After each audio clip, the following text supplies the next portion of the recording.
A Uber não pode ser considerada como mera intermediária. A Uber não pode ser considerada como uma empresa de tecnologia. Ela não vende software, ela vende corridas. É ela quem detém os direitos de fazer transporte de passageiros, não o motorista. Se assim fosse, o motorista poderia fazer uma viagem por fora. Mas não, quem detém os direitos concedidos, delegados pelo Estado, é a dona Uber e os aplicativos em geral.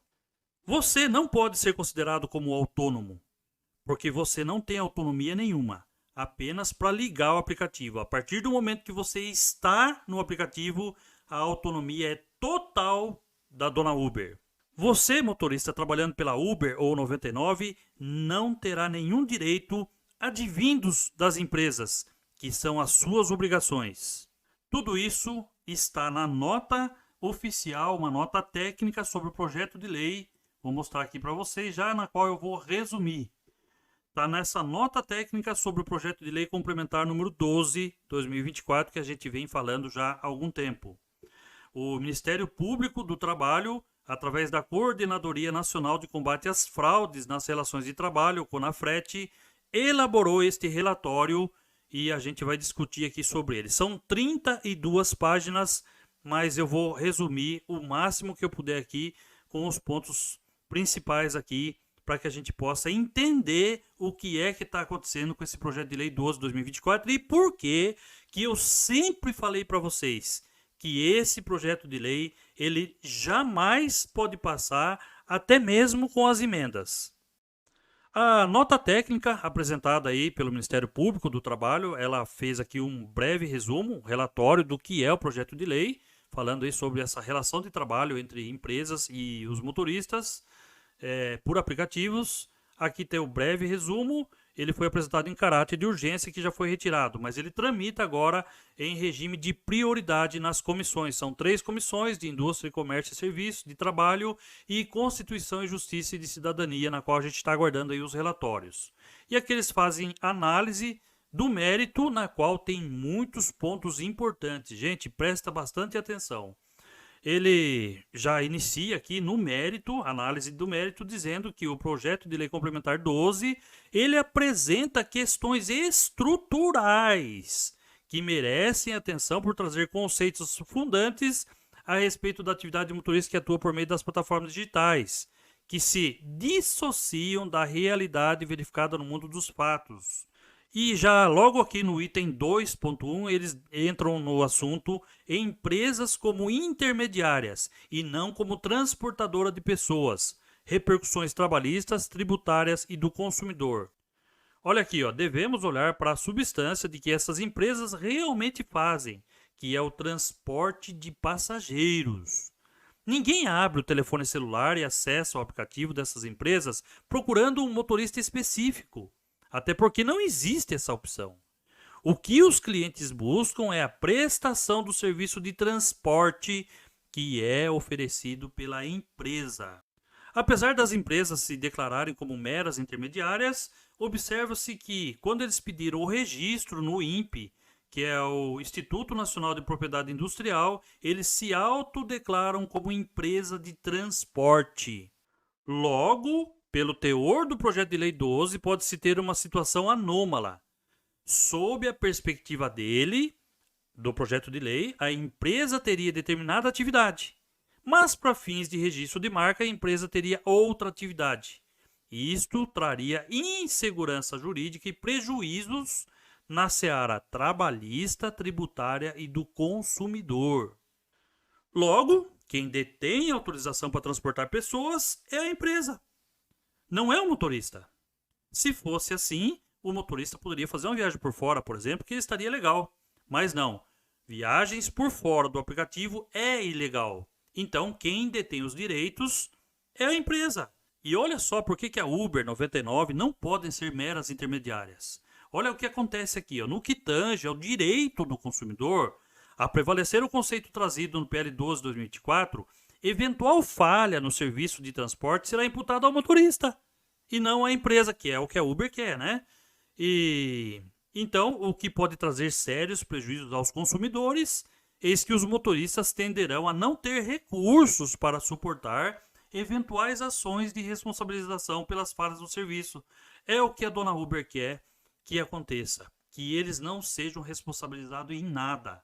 Mas olha aqui, ó, o texto está dizendo que sim, a Uber é quem deve ter a responsabilidade em qualquer coisa que aconteça. E tem mais, olha aqui, ó, se a Uber fosse mera intermediária, ela poderia lucrar apenas com o recebimento de royalties e publicidade. Quando na verdade não é, ela recebe sim e lucra diretamente sobre o trabalho prestado pelos trabalhadores, mediante retenção de percentual do valor pago pelo consumidor do serviço, muitas vezes sequer informando ao trabalhador o efetivo percentual da retenção. Além disso, entender que essas plataformas digitais são meras intermediárias e não empresas de transporte coloca o Brasil na contramão do mundo. Há decisões judiciais dos Estados Unidos, Reino Unido e União Europeia que caracterizam essas plataformas digitais como empresas que operam no setor de transporte de pessoas.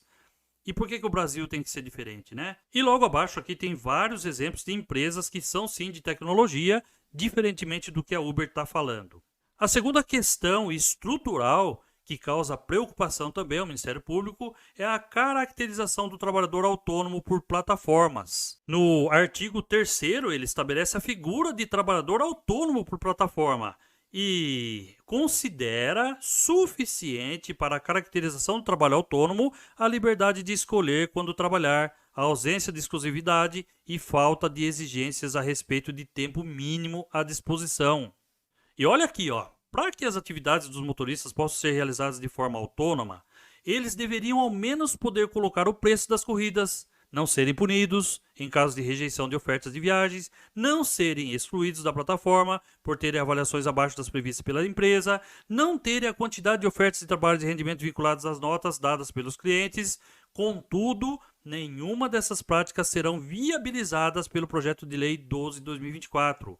Ao contrário, o projeto permitirá que as empresas continuem decidindo o preço das viagens unilateralmente, punindo motoristas que rejeitem viagens, excluindo trabalhadores que têm avaliações baixas e determinando a remuneração e distribuição do trabalho conforme a média de notas dadas pelos clientes aos trabalhadores, sem que isso caracterize ingerência nas atividades desenvolvidas pelos motoristas. E vai mais adiante ainda, ó. Destacamos que o projeto de lei 12 trata igualmente empresas proprietárias de plataformas digitais que podem operar de forma distinta. É aquela situação de ser considerado apenas Uber e 99, que são as maiores. Outras empresas que têm a forma diferente de trabalhar, eles não estão considerando. É possível que determinada plataforma organize a atividade de forma a conferir efetivamente autonomia para o motorista desenvolver o seu trabalho. Contudo, ao tratar todas de maneira idêntica, desestimula a criação de modelos de negócio que promovam o trabalho efetivamente autônomo. Olha o perigo que está esse projeto de lei 12. Por isso eu sempre falo, não pode passar nem com emendas. Prosseguindo, é relevante apontar que a exclusividade não é uma condição para a existência de vínculo empregatício. No Brasil, prestar serviço para mais de um empregador é uma realidade comum para diversas profissões, como vigilantes, profissionais da saúde e professores. Isso jamais impediu que fossem reconhecidos como empregados.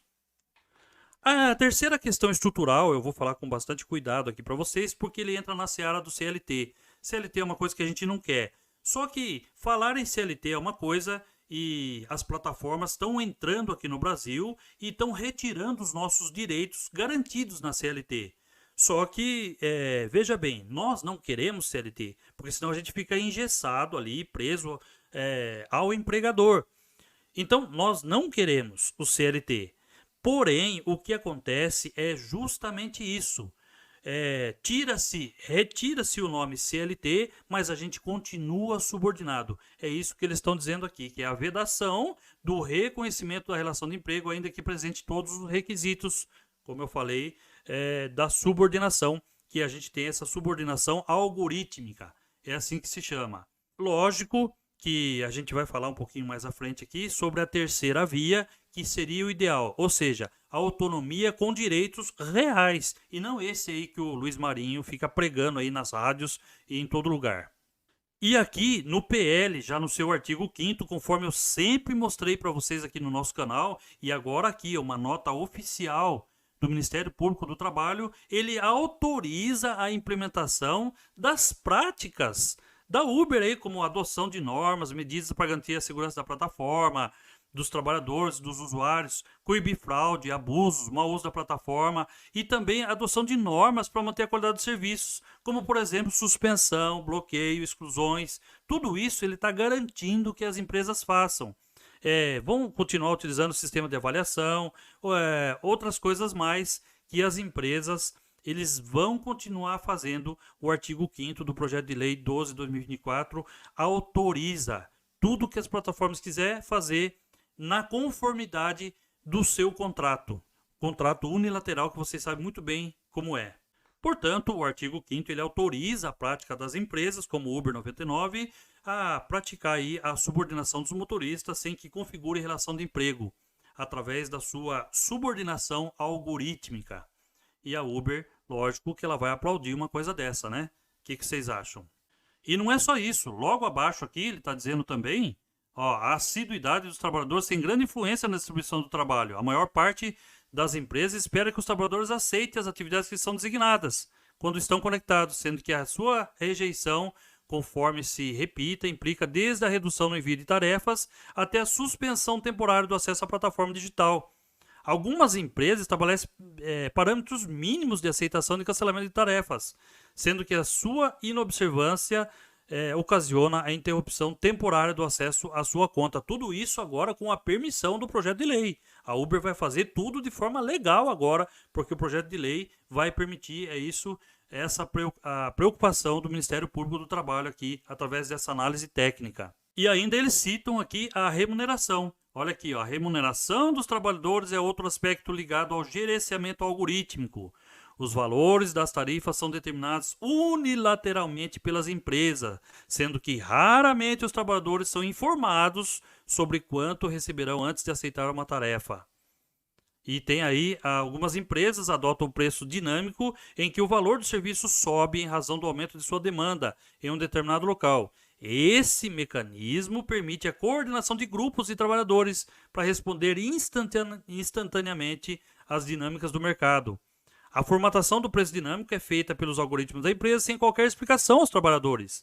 Ainda sobre a remuneração, institui-se promoções e bônus com o objetivo de estimular os trabalhadores a realizarem mais atividades. Total subordinação algorítmica.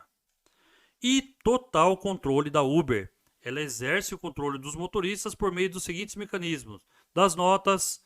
Quanto maior a nota do motorista, maior a quantidade de promoções recebida. Quanto maior a nota do motorista, mais corridas são enviadas. Quanto maior a nota do motorista, maior a remuneração média por dia trabalhada. A Uber cria estímulos para que os motoristas trabalhem nos exatos termos que ela deseja, criando campanhas de recompensa. As taxas de aceitação e cancelamento das viagens afetam diretamente a quantidade do trabalho dos motoristas, sendo que a Uber distribui mais corridas para os trabalhadores que aceitam mais e cancelam menos ofertas de viagens. Portanto, entendemos que os conceitos apresentados no projeto 12 são deficientes e que o tratamento de elementos de controle das atividades realizadas pelos trabalhadores como parte do trabalho autônomo contraria as regras basilares do direito do trabalho e não avança da melhor forma para oferecer formas de proteção social a esse grupo de trabalhadores. Outra preocupação é que sobre os direitos do trabalhador autônomo por plataforma.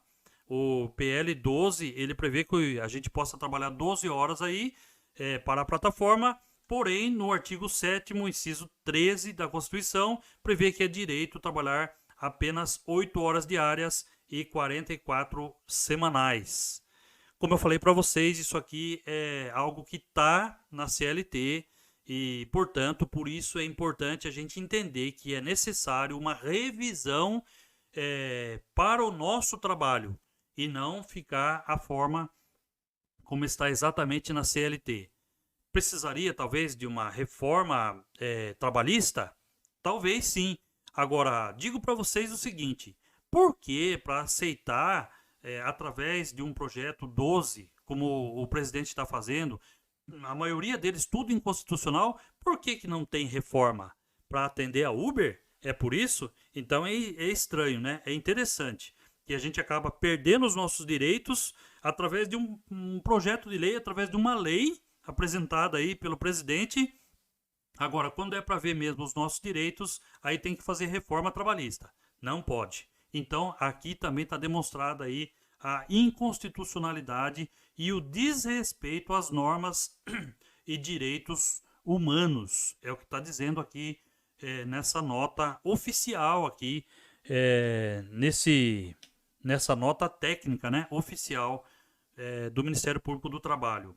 Ademais, qualquer preocupação com a segurança e saúde dos motoristas passa necessariamente pela limitação da jornada de trabalho dentro dos parâmetros consagrados constitucional e convencionalmente. Admitir a realização de jornadas que extrapolam demasiadamente esses limites contribui para expor ainda mais esses trabalhadores ao risco da atividade que desenvolvem.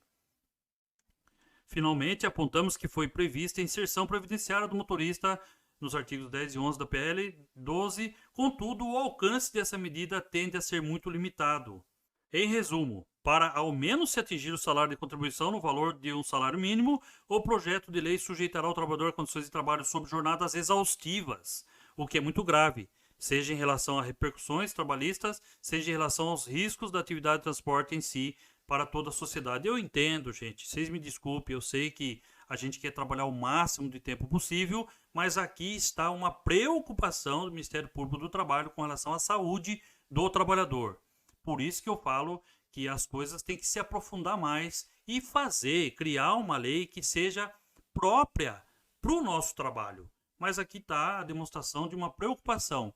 Vai ter gente que vai pagar a Previdência e não vai usufruir da Previdência. É isso que eles estão dizendo aqui. E vai ter que trabalhar muito mais para que possa conseguir, então, ter o direito da Previdência. Além do que, entra essa situação aí de hora trabalhada e não hora logada. O que vocês sabem que dá muito mais tempo para que você possa fechar aquela uma hora fazendo ali os R$8 que você tem direito, né? R$32 por hora. E pagando a Previdência também. Então essa é uma preocupação também do Ministério Público do Trabalho. E aqui também eles fazem uma comparação sobre o direito do trabalho aqui no Brasil e outros países como Espanha, Chile, Portugal e União Europeia. E aqui tem até um gráfico falando aqui sobre Portugal, Código de Trabalho Português, como que funciona lá, e aqui no Brasil sob o PL 12 2024. A gente vê que é bem diferente e o que mantém aqui a Uber, lógico, sendo favorecida aqui no Brasil. Tá aqui o gráfico todo, depois eu vou deixar o link para vocês acompanhar tudo isso aqui que eu estou mostrando. E aqui eu achei interessante, ó, por fim, né, já está no finalzinho, tá, gente? Por fim, destacamos a experiência de introduzir uma categoria intermediária, que eu falei para vocês, a terceira via, para regular o trabalho via plataformas digitais. O Estado da Califórnia aprovou, em novembro de 2020, a criação de uma figura legal para disseminar o trabalho dos motoristas que atuam por meio das plataformas digitais, sem classificá-los como empregados, mas prevendo alguns direitos, algo semelhante ao previsto no PLP 12 2024. Os dois principais direitos foram a remuneração mínima por hora efetivamente trabalhada e também subsídios para o tratamento de saúde. Mais de 3 anos após a sua entrada em vigor, há pesquisas demonstrando que os trabalhadores recebem aproximadamente $6,20, um terço do salário mínimo de São Francisco, e ninguém está conseguindo usufruir do subsídio para a saúde. Então, olha só, foi criado a mesma coisa do PL 12 lá fora e não está dando certo. É isso que eles estão dizendo aqui. Nesse sentido, notamos que no âmbito internacional, o PL se afasta das melhores inovações construídas para regular o trabalho via plataformas digitais e se aproxima de iniciativas que não estão funcionando para oferecer algum patamar de proteção social aos trabalhadores. Como eu falei para vocês, esse projeto de lei foi feito a portas fechadas e ninguém tira da nossa cabeça que quem criou esse projeto de lei do jeito que ele está foi a própria Uber. Uma cópia descarada do que está acontecendo lá fora, dos projetos que foram aprovados lá fora. E eles querem colocar aqui no Brasil, inclusive aqui eles tiraram. Lá fora a gente sabe que eles colocaram o seguro do carro, que é obrigatório lá fora, nos Estados Unidos, por exemplo, é obrigatório o seguro do carro e também o seguro, os subsídios para tratamento de saúde. Apesar de que lá nem todos estão conseguindo ter esse subsídio, mas lá foi inserido no projeto de lei. E aqui nem isso foi inserido. Incrível, né?